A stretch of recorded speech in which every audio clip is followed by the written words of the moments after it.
નમસ્કાર, આપ જોઈ રહ્યા છો જીએસટીવી. હું છું કૃષ્ણા. સમાચારોની શરૂઆત કરીએ તો લોકસભા ચૂંટણીના બીજા તબક્કામાં 12 રાજ્યો અને કેન્દ્ર શાસિત પ્રદેશની 88 બેઠકો પર મતદાન થવાનું છે. પહેલા આ તબક્કામાં 89 સીટો પર મતદાન થવાનું હતું, પરંતુ મધ્યપ્રદેશની બેતુલ સીટ પર બીએસપી ઉમેદવારના મોત બાદ હવે આ સીટ પર 7 મેના રોજ ચૂંટણી યોજાશે. 2019માં ભાજપે સૌથી વધુ 50 સીટો જીતી હતી અને એનડીએ સાથીઓએ 8 સીટો જીતી હતી. કોંગ્રેસને 21 બેઠકો મળી હતી, અન્યને 9 બેઠકો મળી હતી. ચૂંટણી પંચના જણાવ્યા અનુસાર બીજા તબક્કાની ચૂંટણીમાં 1198 ઉમેદવારો મેદાનમાં છે, જેમાં 1097 પુરુષ અને 100 મહિલા ઉમેદવારો છે. એક ઉમેદવાર થર્ડ જનરેશનના ઉમેદવાર છે. બીજા તબક્કાની ચૂંટણીમાં કેરળની તમામ 20 બેઠકો, કર્ણાટકની 28માંથી 14 બેઠકો, રાજસ્થાનની 13 બેઠકો, મહારાષ્ટ્રની 8 બેઠકો, ઉત્તર પ્રદેશની 8 બેઠક, મધ્યપ્રદેશની 7 બેઠક, આસામની 5 બેઠક, બિહારની 5 બેઠક, છત્તીસગઢની 3 બેઠકો, પશ્ચિમ બંગાળની 3 બેઠક, મણિપુરની 1, ત્રિપુરાની 1 તથા જમ્મુ કાશ્મીરની 1 બેઠકનો સમાવેશ થાય છે. ચૂંટણીમાં જે અગ્રણી નેતાઓનું ભાવિ નક્કી થવાનું છે, તેમાં કેન્દ્રીય પ્રધાન રાજીવ ચંદ્રશેખર સહિત 5 કેન્દ્રીય મંત્રીઓ હેમા માલિની, રાહુલ ગાંધી, શશી થરૂર, અરુણ ગોવિલ, એચડી કુમારસ્વામીનો સમાવેશ થાય છે. બીજા તબક્કાની ચૂંટણી પછી કેરળ, રાજસ્થાન અને ત્રિપુરાની તમામ બેઠકોનું મતદાન પૂર્ણ થઈ જશે.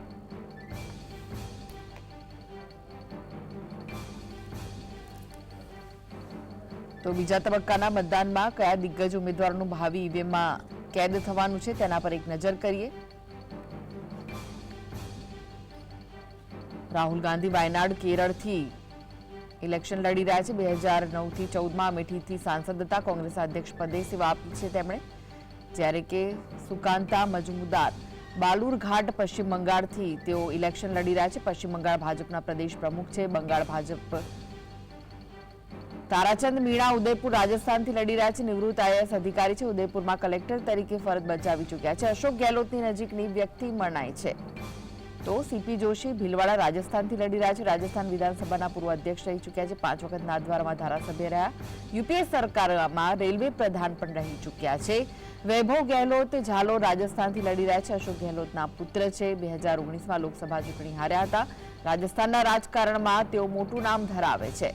તો ગજેન્દ્રસિંહ શેખાવત જોધપુર, રાજસ્થાનથી લડી રહ્યા છે. મોદી સરકારમાં કેબિનેટ પ્રધાન, છેલ્લી 2 ટર્મથી જોધપુરના સાંસદ. 2014માં 4 લાખ મતોથી જંગી લીડથી જીત મેળવી હતી. ભૂપેશ બઘેલ રાજનંદગાંવ, છત્તીસગઢથી, છત્તીસગઢના કાર્યકારી મુખ્ય પ્રધાન, છત્તીસગઢ કોંગ્રેસના પૂર્વ પ્રદેશ પ્રમુખ. રાજકારણમાં તેઓ સારું નામ ધરાવે છે. એચડી કુમારસ્વામી માંડ્યા, કર્ણાટકથી 2 વખત કર્ણાટકના મુખ્ય પ્રધાન રહ્યા. કર્ણાટક વિધાનસભામાં પૂર્વ વિપક્ષ નેતા, પૂર્વ વડાપ્રધાન. તેજસ્વી સૂર્યા દક્ષિણ બેંગાલુરુ, કર્ણાટકથી દક્ષિણ બેંગાલુરુના વર્તમાન સાંસદ. દક્ષિણમાં ભાજપનો યુવા ચહેરો, 4 વર્ષથી યુવા મોરચાના તેઓ અધ્યક્ષ રહી ચૂક્યા છે. કેસી વેણુગોપાલ અલ્લાપુઝા, કેરળથી કોંગ્રેસના રાષ્ટ્રીય મહામંત્રી, યુપીએ સરકારમાં રાજ્ય કક્ષાના પ્રધાન રહ્યા છે. તો હેમા માલિની મથુરા, ઉત્તર પ્રદેશથી લડી રહ્યા છે. મથુરાના વર્તમાન સાંસદ છે. મથુરા બેઠકથી 2 વખત ચૂંટણી જીત્યા છે. 2014 અને 19ની ચૂંટણીમાં તેઓએ ભવ્ય જીત મેળવી હતી. અરુણ ગોવિલ મેરઠ, ઉત્તર પ્રદેશથી રામાયણ સિરિયલથી જાણીતા અભિનેતા, રામનું પાત્ર ભજવી લોકપ્રિય થયા. પ્રથમ વખત લોકસભા ચૂંટણીમાં મેદાનમાં છે. તો શશી થરૂર તિરુવનંતપુરમથી લડી રહ્યા છે. કેરળમાં છેલ્લી 3 ટર્મથી તિરુવનંતપુરમથી સાંસદ છે. યુપીએ સરકારમાં વિદેશ પ્રધાન રહી ચૂક્યા છે. કે સુરેન્દ્રન વાયનાડ, કેરળથી લડી રહ્યા છે. કેરળ ભાજપના પ્રદેશ પ્રમુખ, રાહુલ ગાંધી સામે ચૂંટણી મેદાને. લાંબા સમયથી ભાજપના વફાદાર નેતા છે.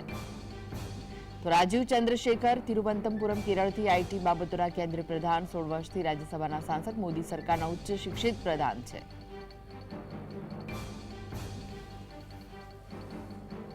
તો બીજા તબક્કામાં કઈ બેઠકો પર કયા દિગ્ગજ ઉમેદવારો વચ્ચે ખરાખરીનો જંગ જામશે, તે મહત્વની બેઠક પર નજર કરીએ તો સુકાંતા વાયનાડ, કેરળથી રાહુલ ગાંધી અને કે સુરેન્દ્રન વચ્ચે ખરાખરીનો જંગ જામવાનો છે. પૂર્ણિયા, બિહારથી પપ્પુ યાદવ, બીમા ભારતી વચ્ચે ખરાખરીનો જંગ છે. તો મથુરા, ઉત્તર પ્રદેશથી હેમા માલિની અને મુકેશ ધનગર સામે ખરાખરીનો જંગ જામશે.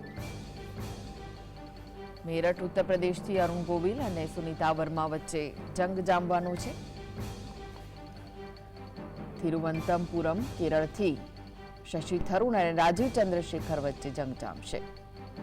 તો બાગપાત ઉત્તર પ્રદેશથી રાજકુમાર સાંગવાન અમરપાલ શર્મા વચ્ચે જંગ જામવાનો છે.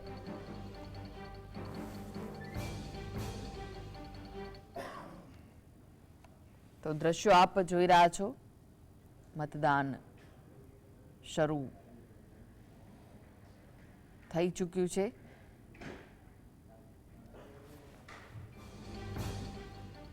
આજે 13 રાજ્યોની 88 બેઠકો પર મતદાન થઈ રહ્યું છે, ત્યારે લોકો વધુમાં વધુ મતદાન કરે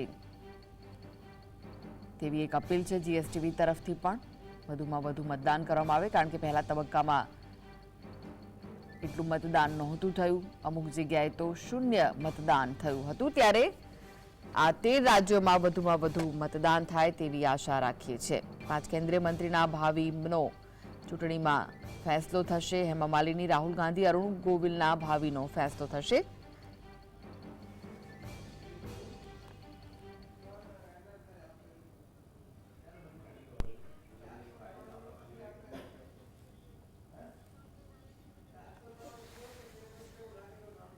તો વધુ વિગતો માટે જોડાઈ ગયા છે સ્ટુડિયોથી સહયોગી અનિલ પટેલ. અનિલ, આજે 13 રાજ્યોની 88 બેઠકો પર મતદાન થઈ રહ્યું છે. પહેલા તબક્કાની જો વાત કરીએ એટલું મતદાન નહોતું થયું. આજે આશા રાખીએ કે વધુમાં વધુ મતદાન થાય. કૃષ્ણા, બિલકુલ તમારી વાત સાચી છે. પહેલા ચરણના મતદાન જ્યારે 120 સીટો માટે થઈ 21 રાજ્યોમાં હતા, એ તમામ જેમાં યુપીથી લઈને મહારાષ્ટ્ર, તમિલનાડુ, બંગાળ, બિહાર, અસમ અને અરુણાચલ પ્રદેશ તમે જુઓ, એટલે લગભગ એ રીતે આખી ગોઠવણ કરાઈ હતી કે કદાચ તમામ લોકો જે છે પાર્ટિસિપેટ કરી શકે અને અનુકૂળતાથી કોઈ પણ સુરક્ષા વગર. માત્ર 60% મતદાન થયું હતું એવું માનવામાં આવતું હતું કે 75%ની આસપાસ લઈ જવાની ગણતરી હતી. તમામ વાતો, દાવાઓ કરવામાં આવ્યા હતા, પણ લોકો નહીં નીકળ્યા, કારણ કે કારણે કયું આપવામાં આવ્યું કે ગરમી ખૂબ વધારે છે અને એટલા માટે બિહારમાં જ્યારે આજે ગરમીની વાતને લઈને સવારે 7 થી લઈને સાંજે 7 સુધી જે છે એ મતદાનની વાત, એટલે કમસે કમ 12 કલાક લોકો મતદાન કરી શકે ને પર્સેન્ટેજ જે છે, કારણ કે ત્યાં અનેક એવા નવાદા જેવા જે બેઠકો હતી ત્યાં તો માત્ર 45% મતદાન થયું હતું. એટલે તમે સમજો, જો 45% મતદાન થાય અને પછી જે વ્યક્તિ જીતે એ કેટલાક લોકો એને ચૂંટ્યા હશે, એક મોટો સવાલ ઊભો થાય છે અને સમગ્ર પ્રક્રિયા ઉપર સવાલ થાય કે અને તમે નોર્થ ઇસ્ટમાં જુઓ તો 9 લાખ લોકોએ તો ત્યાં હિંસા થવાના કારણે મતદાન જ નહોતું કર્યું, એટલે 0% ત્યાં મતદાન થયું હતું.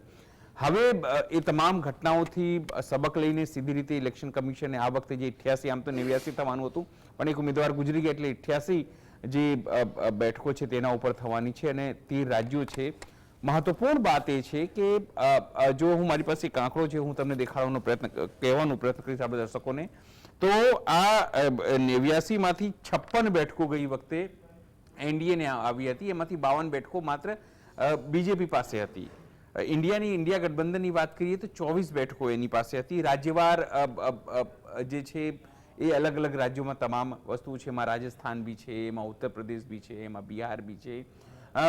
પણ મહત્વપૂર્ણ બાબત એ છે કે પીએમએ સવારે 7 ભાષાની અંદર, એમાં હિન્દી, એમાં ઇંગ્લિશ, એમાં સાઉથની 3-4 ભાષાઓમાં એ તમામ જગ્યાએ તેમણે અપીલ કરી છે કે લોકો નીકળે. ચિંતા એ વાતની લઈને છે ભાજપને કે જો લોકો નહીં નીકળે તો એને સૌથી મોટું નુકસાન થવાની સંભાવના છે, અને એટલા માટે જ તમામ પેજ પ્રમુખો, ઉત્તર ભારત હો કે તમામ જગ્યાએ તમામ પન્ના પ્રમુખો, ત્યાં ક્યાંય પેજ પ્રમુખની સૂચના આપવામાં આવી છે કે એક પેજ પ્રમુખ કમસે કમ 60 લોકોનું મતદાન કરાવે, સુનિશ્ચિત કરે અને તમામ જે તેમના મંડળ આયુક્તો છે કે મંડળમાં જે વ્યક્તિ પાસે પ્રભારી છે એને નોંધ કરાવે કે તેણે કયા 60 વ્યક્તિઓનું મતદાન કરાવ્યું છે, જેથી પર્સન્ટેજ વધે.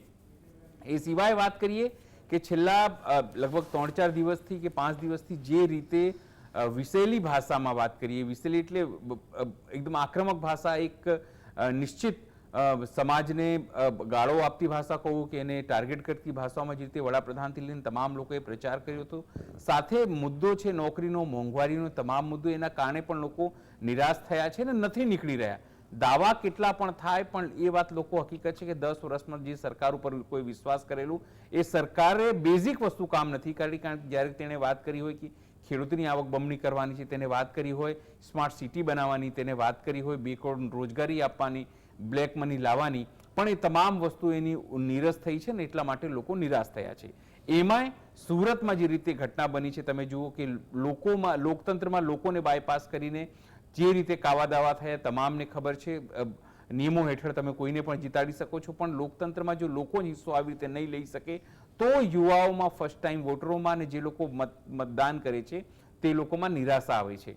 નિરાશા લોકો ખંખેરીને બહાર નીકળે, પોતાનું મત આપે, કારણ કે ત્યાં તો સ્થિતિ એવી થઈ કે નોટાને પણ લોકો મત નહીં આપી શકે એવી સ્થિતિ છે. એટલે લોકોમાં એક નિરાશા છે અને નથી નીકળી રહ્યા, એ વાત હકીકત છે ને. એ વાત મોટી વાત એ છે કે એના ઉપર ઇલેક્શન કમિશને કાર્યવાહી પણ કરી, એવું નથી કે નથી કરી ઇલેક્શન પણ બંને પક્ષોના જે રીતે નિવેદનો આવે એને કારણે નોટિસ આપી જેથી લોકો કાબૂમાં રહે. પણ 2022માં જે રીતે સુપ્રીમ કોર્ટે કીધું હતું ઇલેક્શન કમિશન માટે કે તેમને એવા વ્યક્તિ નથી જોઈતા જે ઘૂંટણોના ઢીંચણની નીચે મૂકીને લોકોની પૂજા કરે, અથવા તો એવા વ્યક્તિ જે માલિક તરીકે તેની નિયુક્તિ કરી તો એ પોતાની માલિકની કઈ રીતે બોલી શકે, એમને એવા વ્યક્તિની જરૂર નથી, યસમેનની જરૂર નથી. પણ અત્યારે ઇલેક્શન કમિશન જે રીતે કામ કરી રહ્યું છે, લોકોને ઇલેક્શન કમિશન ઉપર પણ ઊંચો વિશ્વાસ થઈ ગયો છે કે ફ્રી એન્ડ ફેર જે છે ઇલેક્શન કરાવી શકશે.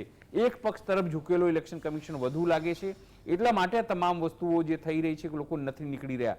હકીકત એ પણ છે, છતાં આપણે લોકશાહીમાં રહીએ, વિશ્વાસ રાખીએ કે લોકો નીકળે, કારણ કે એમને દેશ માટે, દેશના લોકો માટે, દેશની સુરક્ષા માટે અને પોતાના ભવિષ્ય માટે આ જે મતદાન છે એ કરવાનું છે.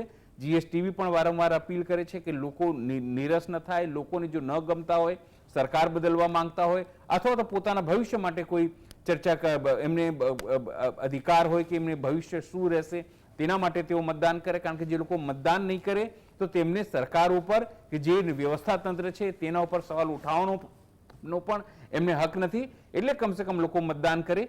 સવાલ એ પણ છે કે આ તમામ બેઠકોમાં તમે જુઓ તો તમામ હાઈ પ્રોફાઇલ 5 કેન્દ્રીય કેબિનેટ મંત્રીઓ છે. રાહુલ ગાંધી છે, હેમા માલિની છે, અરુણ ગોવિલ છે, એ તમામ લોકોનું ભવિષ્ય જે છે આજે જે છે કેદ થવાનું છે.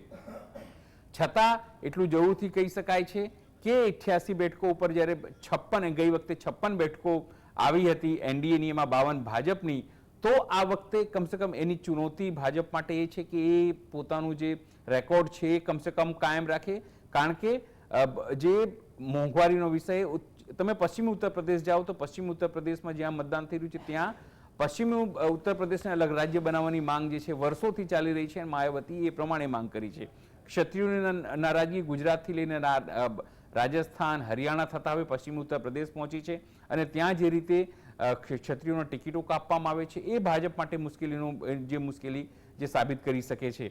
કોંગ્રેસ પોતાની રીતે જે મેનિફેસ્ટો છે એને લઈને જે રીતે આખું વાતાવરણ ગરમાગરમી વાળો થયો છે અને હિન્દુ મુસ્લિમ કરવાનો પ્રયત્ન થયો છે, એ પણ એક મહત્વપૂર્ણ બાબતો રહેવાની છે કે લોકોએ કઈ રીતે મતદાન કરવાનું છે.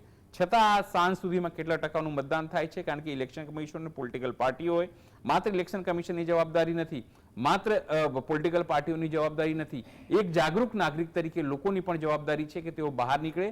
કારણ કે આ દેશ માટેનું ઇલેક્શન છે.